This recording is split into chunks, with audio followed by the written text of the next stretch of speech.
Well, first of all, Casey, I just want to congratulate you on your work with Behind the Mask. We all really loved it. Just wanted to know, how did that project come together? How did you become involved with it? I had a contact that works with the band. He handles a lot of their VIP services, fan stuff, web stuff, kind of a lot of the Megadeth sort of inner workings. And I had done some work for them, some other work. I designed some shirts and some other stuff because that's my background as a graphic designer. Cool. And he had reached out to me to see if I wanted to do it, and I was like, hell yeah, like even just fun stuff like that. And then Dave's son Justice, who's the band's one of the band's managers, reached out to me and was like, hey, I know your work, I know it's very reputable, are you interested in doing this project?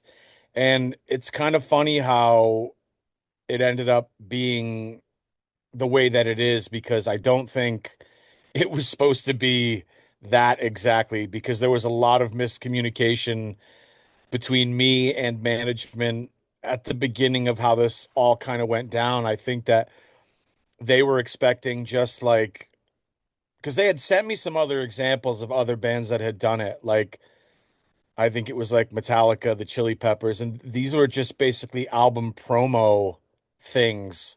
Yeah. And I was like, well, I don't want to do that. I'm not going to do a Megadeth album promo. Like, if I'm going to do something for Megadeth, it's got to be about the band and the history.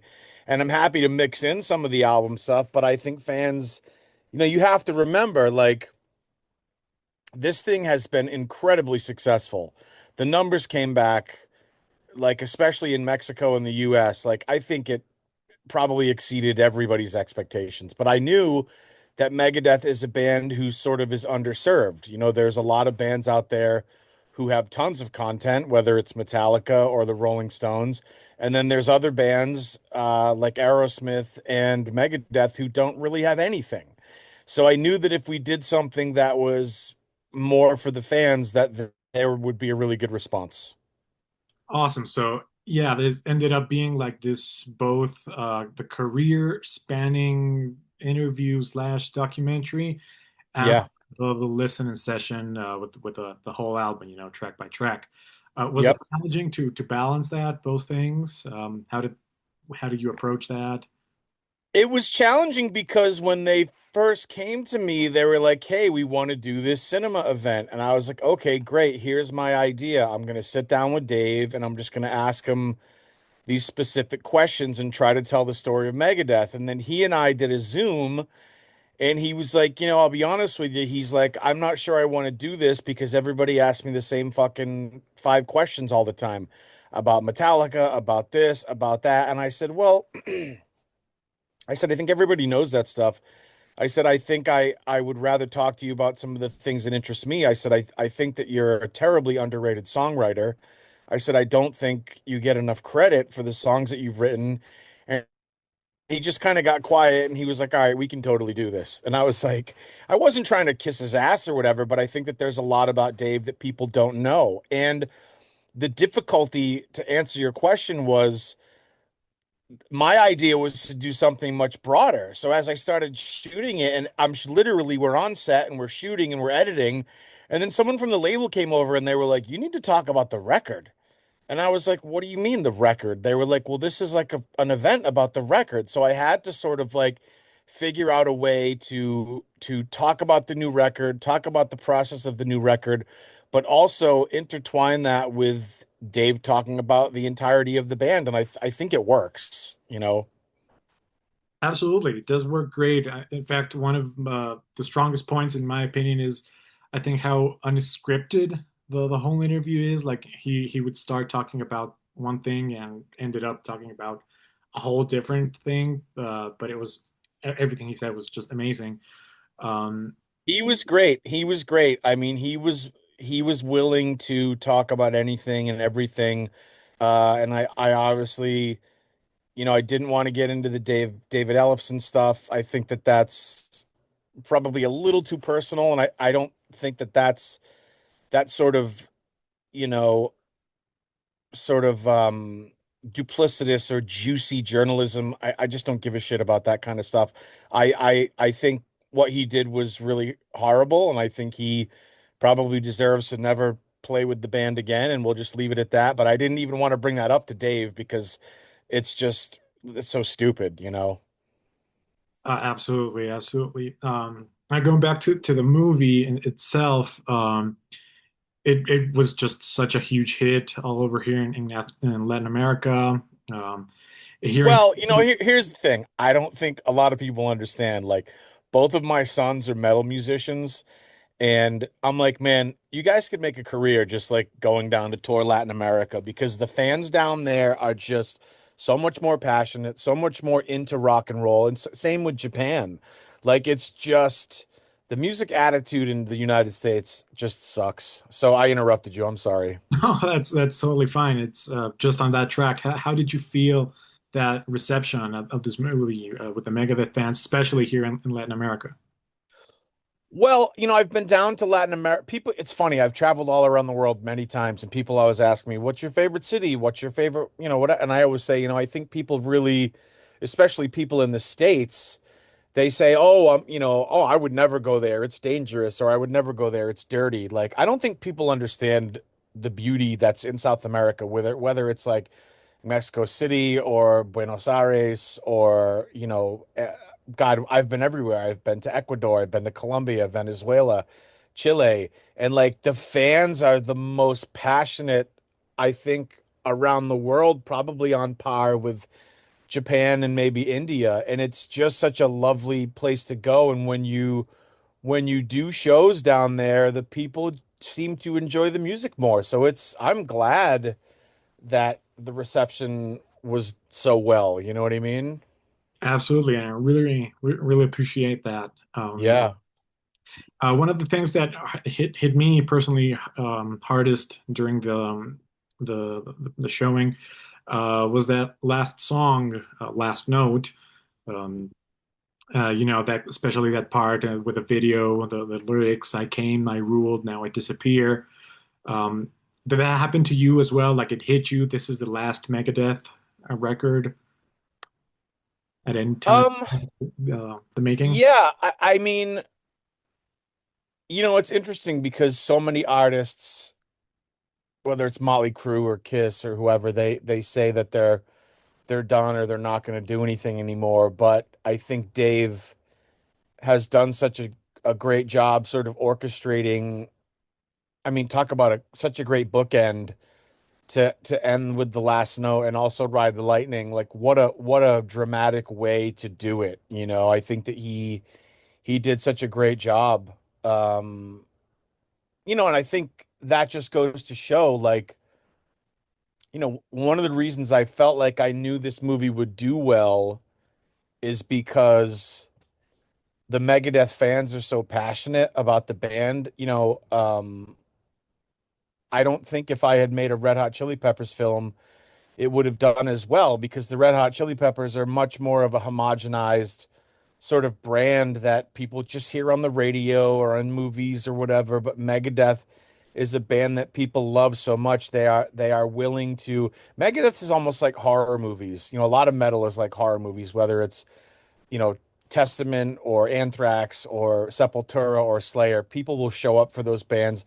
They'll buy the merch, they'll go do the thing. And when Dave kind of put a bookend on this, I was like, man, I just know that fans are going to show up for this because, Dave has done such an amazing job crafting the band itself, including getting rid of some members and getting new members, and he's orchestrated the whole thing. So I'm really not surprised at all. Cool, cool, cool. Yeah, my sentiments exactly there. And now talking about Dave again, I would personally would be glad to listen to just 10 hours of him talking about wherever he wants, and I'm sure he probably did. So, that probably made you have to leave something out of the movie and the cutting room floor. How did you decide what gets in, what gets left out? Um, I will say one of the things that's really frustrating as a filmmaker is you you feel like your instincts are you trust your instincts to do something great and put something great out. And what's really aggravating about it is when you do projects and people trust you and then the results are really good. Anything after that where you're being second guessed is really, really frustrating. It's really frustrating. And Dave and his team, I mean, I shot it, I edited it together. We did all the graphics, me and my guys, and one of my sons did a lot of the notebook drawings that are in there. One of my sons did a lot of the photo montages and stuff. So it was like a family kind of team thing. And it was funny because Dave kind of joked with me. He goes, boy, you really made this a family affair. And I was like, well, you should talk, buddy. Like your son's your manager and your daughter runs your winery. And he kind of laughed and he went, well, you have a point there. But they never really came down on me and were like, oh God, man, this isn't what we wanted. It was like, I sent this out to everybody and they were like, whoa, this is like, we love this. And there was one small thing that he wanted to take out, but it really wasn't anything majorly dramatic. It was he had spent a little while talking about how when you write a record, I think he was talking about the golden era of Megadeth, which was Friedman, Menza, and Ellefson. He was kind of talking about how when you're dealing with songwriting, you get certain percentages, and one guy gets more than the other, and how that can really cause a stress and a fracture in the band. I think that's why several bands, including I think like Rage Against the Machine and Tool, if you look at their publishing, it's split for everything is split four ways. Correct. That way there's no issues. So he talked about that in detail a little bit. And when we kind of got down the road to the edit, I think someone in management was like, you know what, that's just a little too detailed as far as like money and split. So we took that out. But I don't think it's really anything that the fans would have missed. It was really more about the business and finance of it all. Got it. Got it. Interesting. That's super interesting to know. Uh, Yeah. and following up with that, I believe Dave said in some other interview of his own that he hopes the film is made available on streaming or maybe physical as well. Do you know anything about that? Would you like that? I don't have any information personally. I don't know. I would expect, this is just my guess, that if they wanted to re-release the film on streaming, that they would maybe do a succinct version where some of the music is taken out because people may not want to sit through the entire album as, it's a 2 hour program, you know what I mean? So I think the album is probably 40 minutes of that or whatever. Maybe they offer one version with the music, one version without. I don't know. I think it's also, excuse me, it's also very difficult to put a movie out that has that much music in it because then you're dealing with sync licenses and publishing rights, and it's like when you put that's why a lot of movies you see don't have, it's like you've never seen a movie that has like five Led Zeppelin songs, three Metallica songs, because it's expensive. And the more you stream that, the more expensive it is for the distribution company. So I would think unless the distributor does some kind of deal with Megadeth where it's like you can watch it specifically on our website, that way they can track the streams and figure out the money and stuff like that. But it's very, very tricky when it comes down to, the other problem is too, is like the minute we put this thing online somewhere on megadeth.com or trafalgarreleasing.com, it's going to get pirated and put all over the place. It's just how it works, Of course. you Um, know. would that be up to you though? Like if they have to make this new version without the record, would you have to do that? Like some I of mean, I have zero control over that. I would suspect that Dave would reach out to me and say, "Hey, let's do a shorter version." But I have no idea. Oh, okay, got that. Well, I think Casey, thank Bill you. Polian is a jackass. I'm Oops, going to knock. sorry about that. No problem. I think that's it. If you can just tell us about any other upcoming projects that you have, if you want any fans to follow on your social media. Um, I mean, I think my if you see the film or you just look up the film, you'll see my name. I'm pretty easy to find on Instagram or Twitter or whatever. I do have I'm working on a big um I don't want to call it science fiction horror movie right now. It's kind of like my last film, Black Friday. But it's gonna be it's gonna take a while to film it. It's gonna take a while to put it together, but it should be coming hopefully in 2027. Awesome. That's great. Yeah, Great. We'll cool. be on the lookout for that then. Yeah, that's it for me. Thank you for so much for your time, man. Yeah, man, anytime. Thank you so much. Absolutely. Thanks, man. Okay. All right.